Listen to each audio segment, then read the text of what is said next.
Welcome to Season 4 of the Knack 4 Business Podcast. Today's sponsor is at Hive. If you're in Ottawa and looking for a professional space to record, meet clients, or just get serious work done, they have a podcast booth, private offices, and meeting rooms available to members. And if you're not in Ottawa, their online membership still gets you into the community and events.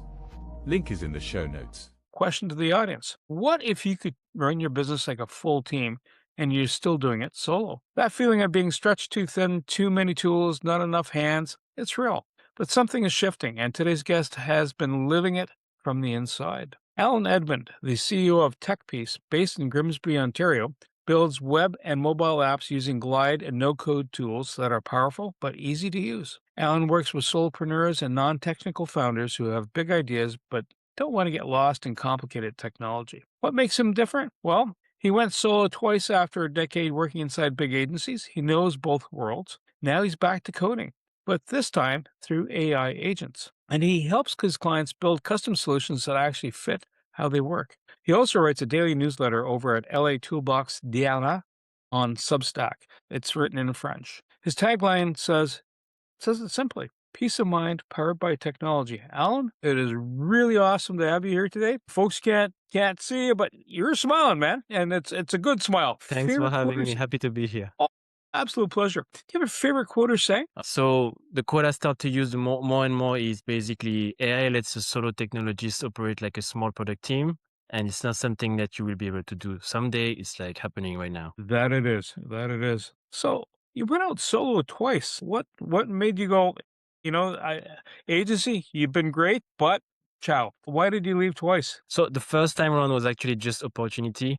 We were living in Singapore with my now wife, back then girlfriend. And so she had an opportunity to be transferred to Australia. And so I just followed her. And so basically couldn't keep the same job.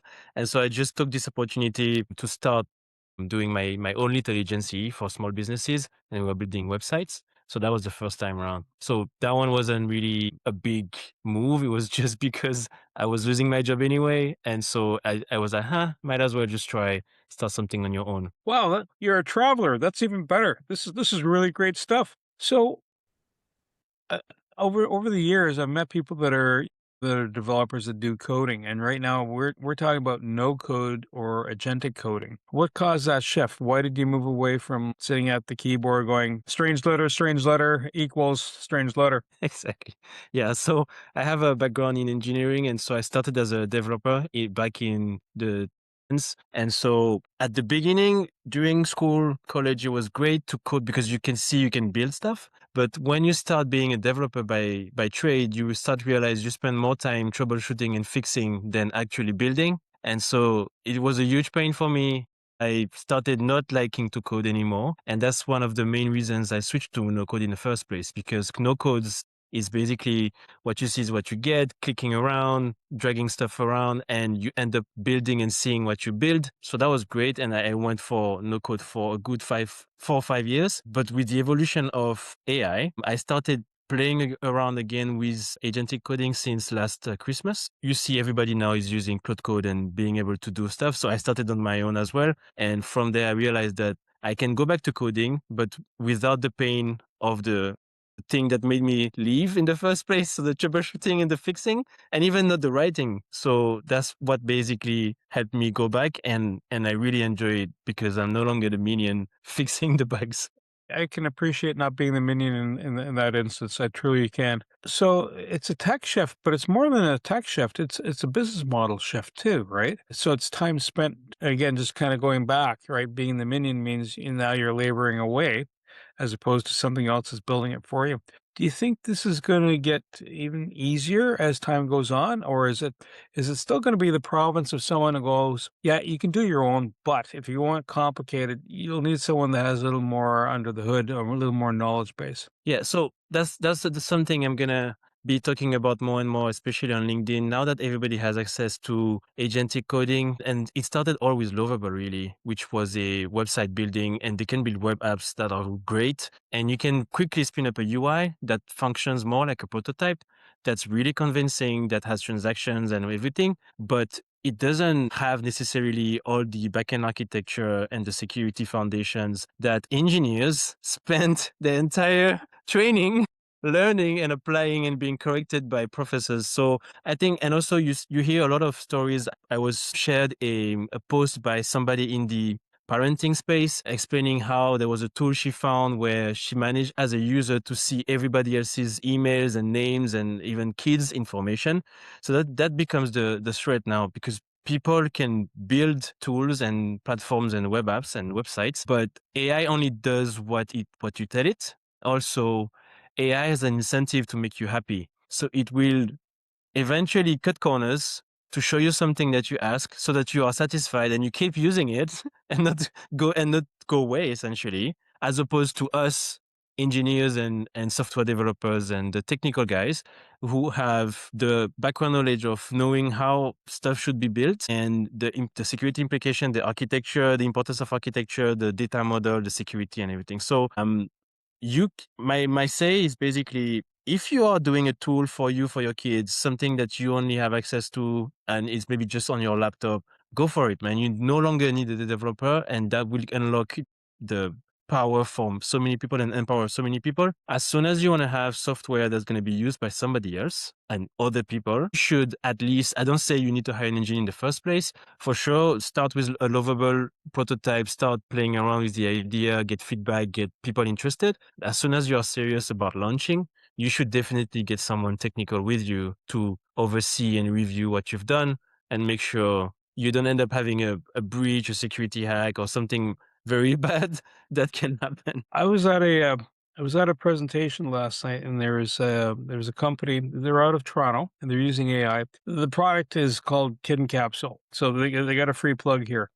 And what it is, it's about getting the stories from the parents, or anyhow, it's a family story, and it's a place, it's a repository. And what was happening was they'd reached out to Algonquin College, and they had some students help build around, like, doing the next iteration of what's happening. And I listened to one of the students, and you just kind of highlighted it, the engineering piece that you needed. The young lady was explaining. She says, "Yep, it took up memory on the computer as opposed to, or in the processor as opposed to over there. And I guess if it's a light use, it's, you really might not care. But if it's drawing on heavy resources, it might slow your machine down. When you're coming across, if someone gets an app, for example, how do they know it's I'll use the word tight enough, but how do you know it's good enough? In other words, it's not leaky, and it's not going to make your machine wobble when you hit, oh, I'm going to hit this button, and the next thing you know, leave your computer alone for 10 minutes. It's sorting stuff out as opposed to using the resources in the cloud. So there are two things. There are web apps and local apps. So if you're building something on your machine, and especially with the tools we have today, they are very memory hungry because because we could forget this, I just like to repeat it. AI is only good at predicting the next word it's going to say. In order to do it, it's not thinking really. It's just consuming text and reproducing text. Whether that text is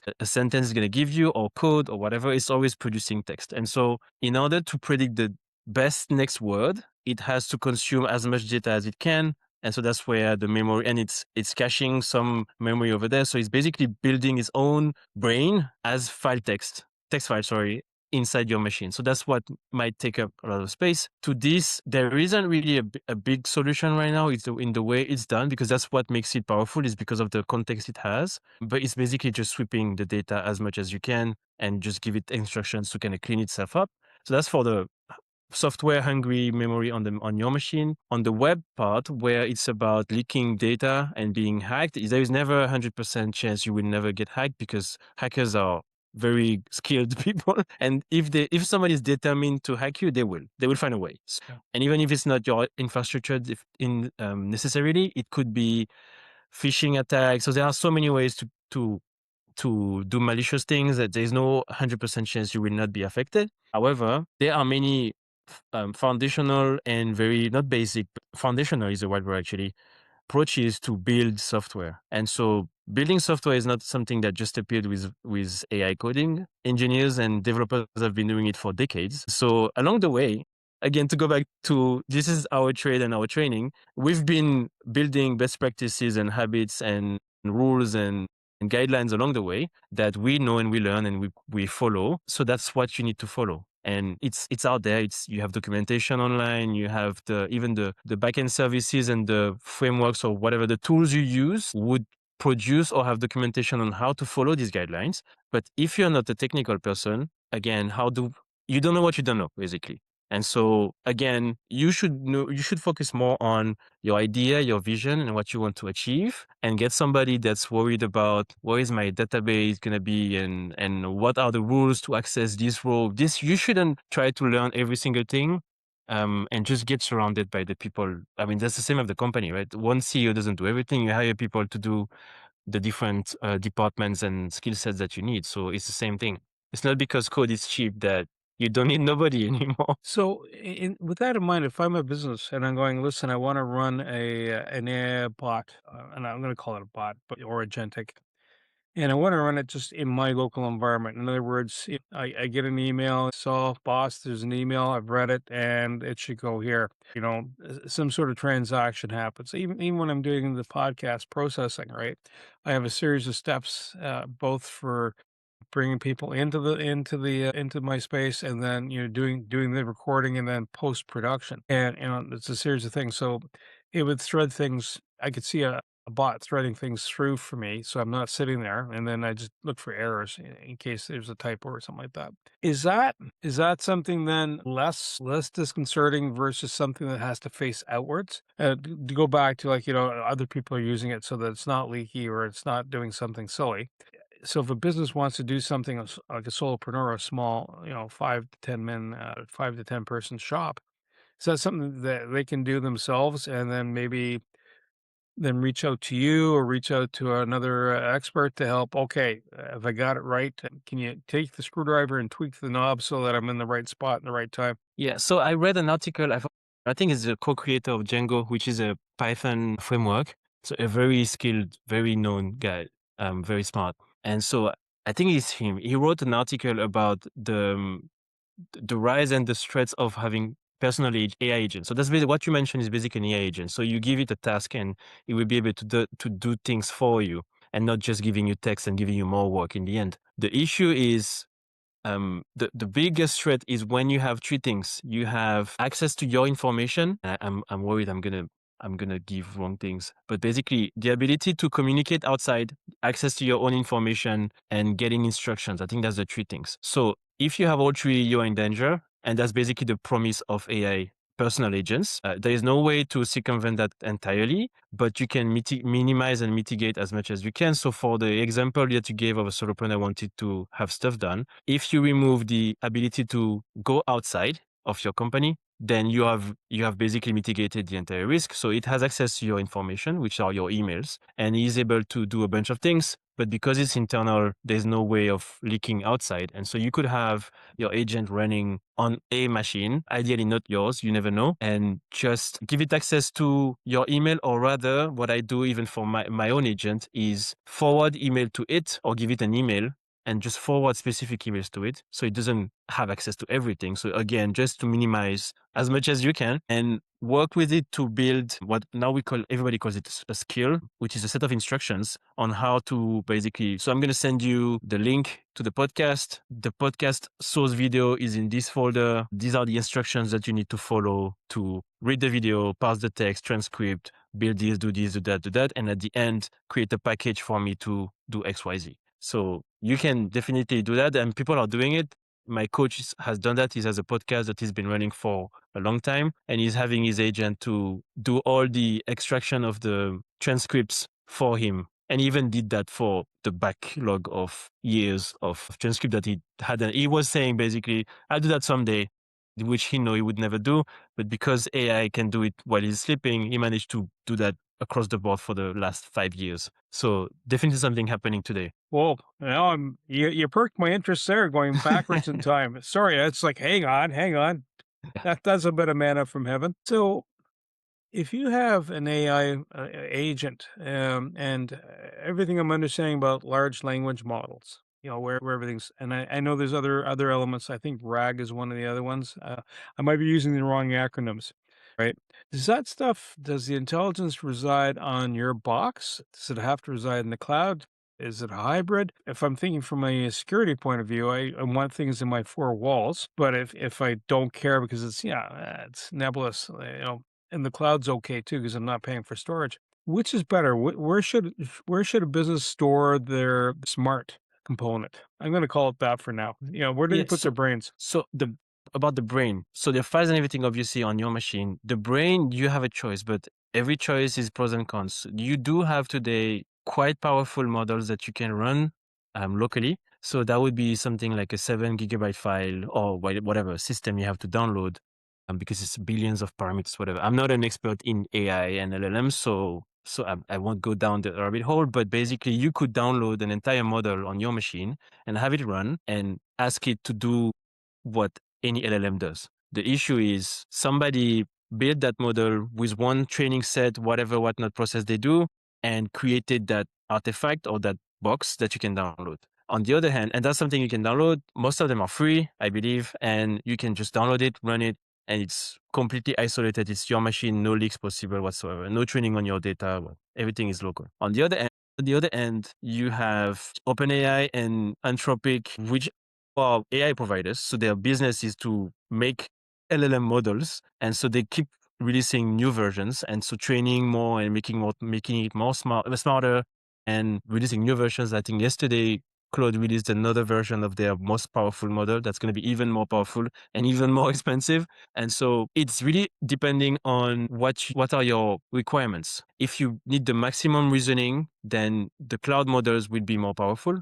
But the trade-off is you are sending your data out. Most of them say they are not training their models on your data. You have no way to make sure that's not happening, but that's what they say because you pay them. Technically safe, you just have to take their word for it, but you have maximum reasoning. If you are a security absolutionist, then use a local model, but the power of the brain is going to be lesser. So it's basically a choice to make. And so for my own so I'm using OpenClaw for my personal agents, just one flavor of all the personal agents that we have today. And I do have a local model running on the host. But as I was asking the LLM itself, which model should I use for which task? It was like the downloaded model is great for writing the brief or reading XYZ. But if you want to interact in the chat and have actual reasoning to figure out what to do next, this model might be too limited. So you might want to do the cloud model. So it's really depending on the task. Something that came up in previous chats, and I've experienced it in the 80s. It's a piece of software I was using, and I was really getting used to how to program it. It was called DBase 3 Plus. I thought it was just you can do kind of a little bit of coding, and I'm not a programmer. I won't know like an engineer would be able to say, you store it this way, you save space, you do it this way, it speeds things up. And then one day it disappeared. And I think Access was Microsoft Access was the thing that, the next level. Almost like WordPerfect to Word.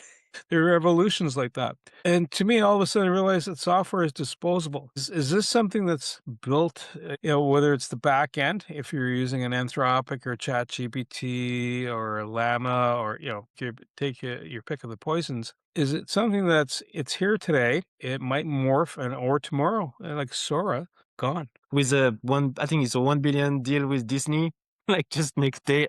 By the way, we're not doing that anymore. Bye. So would this be considered disposable software, or is it something like, if I build it, right? If I build this house and I put, build it out of concrete, it's not going to disappear too easily, right? Does it have, if you build it in agentic AI, is that something permanent, or is that something you have to have another revision over time, like every 5 years, kind of go back and go, okay, we've been running this. Now here's the upgrade or a different way of doing it? So for personal agents, I think it's going to be, many people think it's going to be the future of the world, actually. And something that piqued my interest and made me dive into OpenClaw so much was that the Chinese government is having a huge propaganda to have every single citizen get up to speed on OpenClaw and have their personal agent. If an entire government is pushing his population to use something, that means something, especially China, which is kind of at the cutting edge of technology. So that kind of made me that, you know what, if they are saying this, you should maybe get inside and see what it's like. So the concept of having agents is basically having secretaries. We've seen movies, we know very top executive having secretaries and personal assistants. You need to be in a certain position in your business or in your life to have somebody working for you just to take care of your life. Now with AI, everybody will be able to have their own agent that helps them. So the concept will not disappear, but the mechanics of it will evolve. And I think the basis of OpenClaw, and some people are doing their own version of it, and most of the big providers are doing their own version of it. So the concept itself, the implementation changes, but the concept doesn't change, which is having a brain, what we just touched, which is the LLM. So this keeps changing every 2 weeks. And pick your poison, like you mentioned. And you have the three major ones we know: Google, Anthropic, and OpenAI. But you have the Chinese ones. You have other ones. You have even in OpenClaw, you have a list of, I think, 30 model providers you can pick. So this one, just go wild, see which one you like, and be okay to change next week. So that's the brain. Then you have the memory system, and this is just basically writing files to the box, because again, the brain cannot remember everything, same as us. So for us, we tend to forget. For AI, it writes files, so it doesn't forget. And then the next piece is being able to take action. That's the skills we touched, which are again a set of instructions. And using the brain, having access to memory, and being able to do things with the skill, you can have your personal agent being able to remember, think, and act. And that will not change, but the brain will change. Your memory evolves and gets bigger, essentially.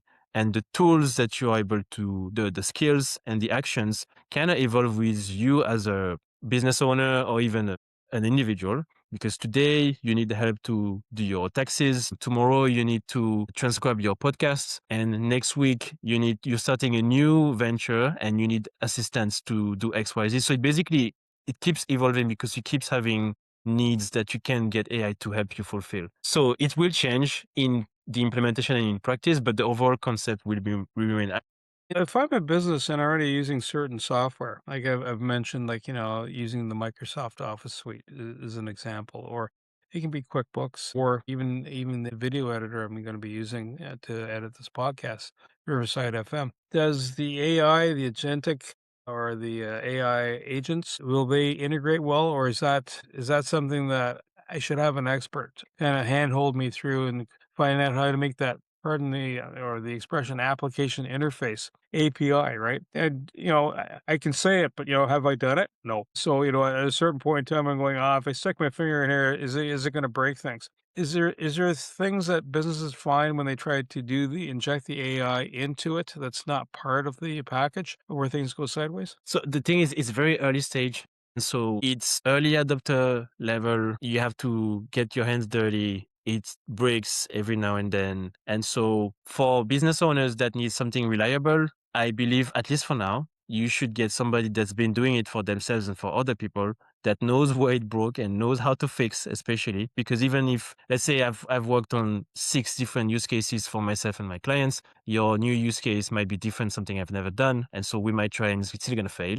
But because I've been failing so many times with my own personal news aggregation that keeps breaking every morning because some RSS feed stopped working, I know the steps to take to investigate and fix it without having to ask AI to tell me, when sometimes the AI doesn't even know what happened because otherwise it would have done the mistake in the first place. So for now, I guess you still need help because the early adopters are the ones who kind of have the expert, because experience, it's not even experience because it's like a few months, but still experience because some people lose sleep against personal agents. But again, the big providers are working relentlessly to release consumer grade, more secure versions. So soon everybody is really be able to do some version of their personal agent or their company level agent that's secure enough. So you could wait, or you can just play with a few very simple use cases. Just start getting used to it. The earlier you get in, the more comfortable and confident you get to use it, and the more ideas it gives you, basically. So yeah, everybody should start now. I just know that it's not going to be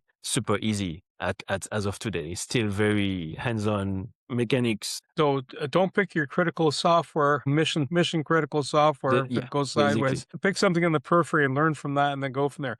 But you know what? It also sounds like then they should perhaps reach out to you. So, what type of clients do you engage? If I'm out there listening to this podcast, I'm like, oh, I want my AI agent and I want to make it work well and I want to be there, right? I want to be at top of the curve. Who is that person for you? So most of my clients come from the development side currently. So, and I'm helping them. So usually it starts with a brief. I want to build an app, blah, blah, blah. Before it was code, no code. Now it's AI coding.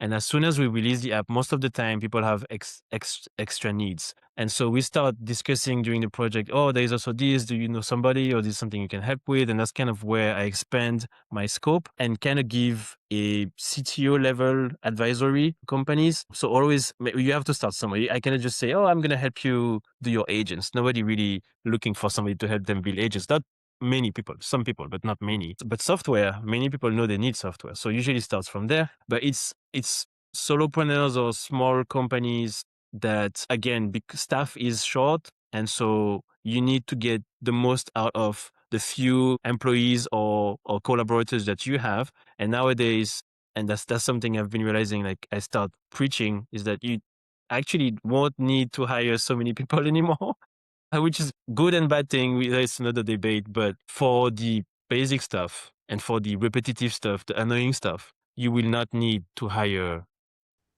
like entry-level assistants anymore. It's going to be done by AI. And if you have zero coding background, just like you have a bit of adventurous spirit in you, where do you start if you're looking to build your own AI agent? So it depends. If it's a website or web app, I would say go Lovable because they have a very good design approach. And so that helps you visualize quickly. So that's for web apps. If it's for actual software, it still might be web in the end, but you're not really sure, but you have files you need to handle, or you're trying to figure out how to sort out your Stripe exports because you have to do taxes and you are using GHL and it's absorbed the tax.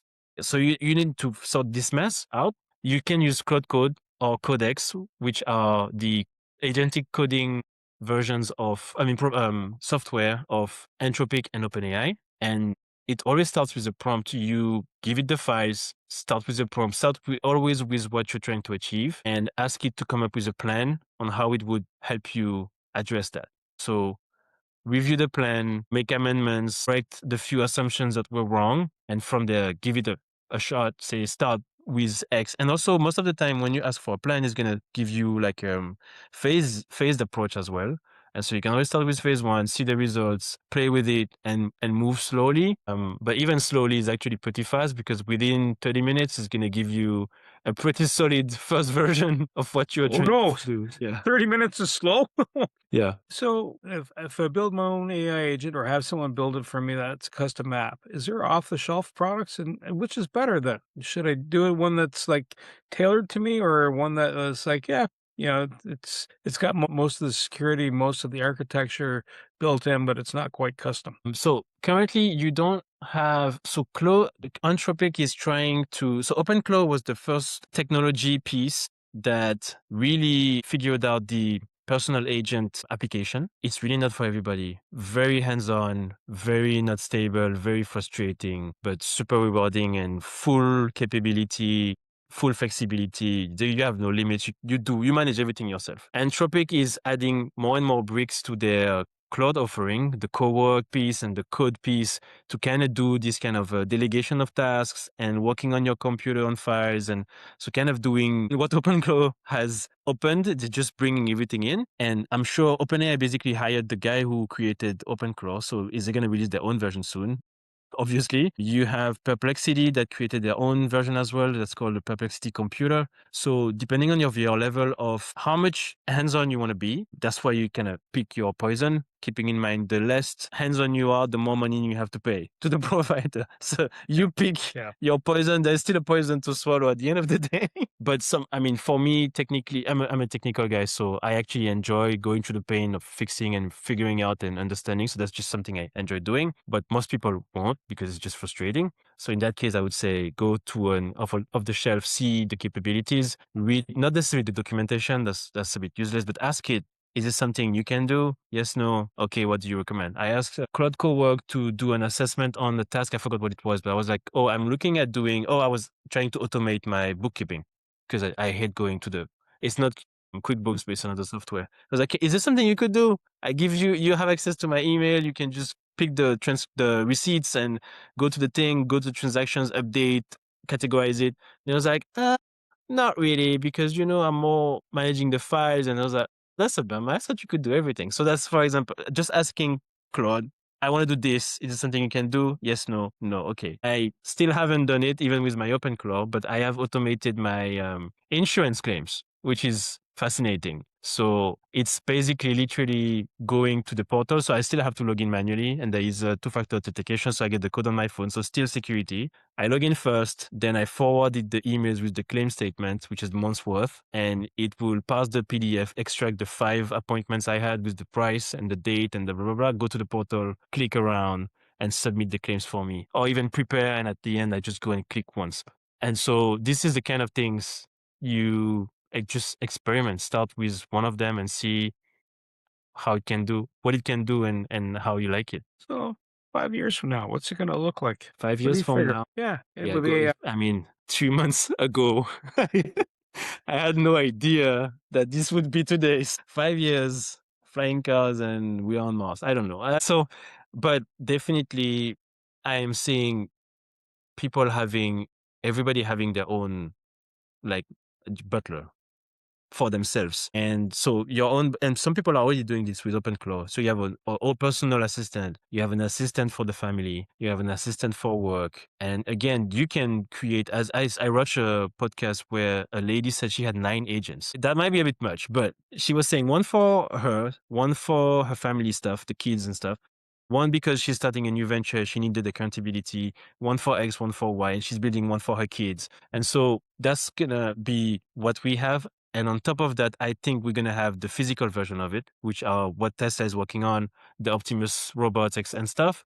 So you're going to have actual robots that can impersonate these agents, the brains, and go and do things for you. So get your groceries physically. And I'm seeing, maybe not 5 years, but I am seeing a world where nobody goes to supermarkets anymore. It would be just the Amazon, not factories, the Amazon warehouses. It's all robots running around, getting the ads and getting the items. It's not organized for a human to be able to navigate, but the robots know it can navigate amazingly. And so all the ads will be for robots, and other robots come and pick up the lists of items.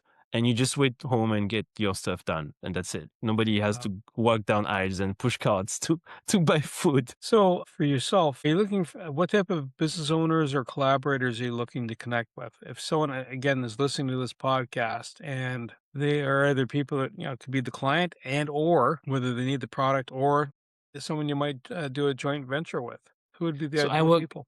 so I work mostly with founders that are not technical, because if you're technical, then you can figure out by yourself. And I have a bunch of friends doing that. But my clients are all not necessarily solopreneurs, but founders that have huge ideas, that are aware that there are possibilities, but they don't necessarily have the time to spend on it. They can do a little bit and they try to poke at stuff and investigate, but they have a company to run, essentially. So you can't stop for a week trying to figure out how a lobster can work with your balance sheets.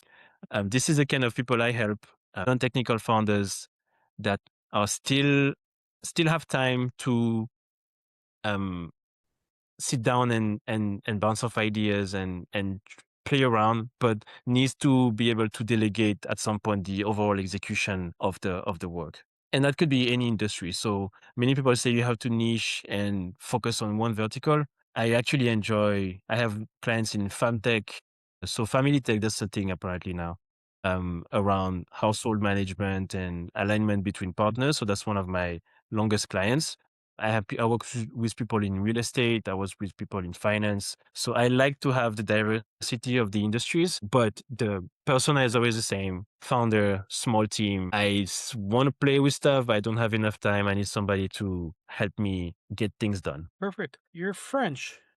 Yes. and lived in France, but that's where you lived the least. What's the backstory on that? Yeah. So I'm French, definitely. I was born in Martinique. Martinique is an island in the Caribbean. We were a former colony in our French department, so we are born French. So I was born there, grew up there up to high school, and I graduated and went to uni in France. So that was 5 years originally, because masters in France are 5 years. But I left to Singapore in my for my last year. So spent 4 years in France, lived in Singapore for 8, then moved to Australia for 1, and then after that moved to Canada. And I've been in Canada since 2021. So that's now 5 years. So took over France also. Yeah, 17 years in Martinique, 4 years in France, and then Singapore and Canada now. Welcome to Canada. It's good to have you here. Thanks. Thanks.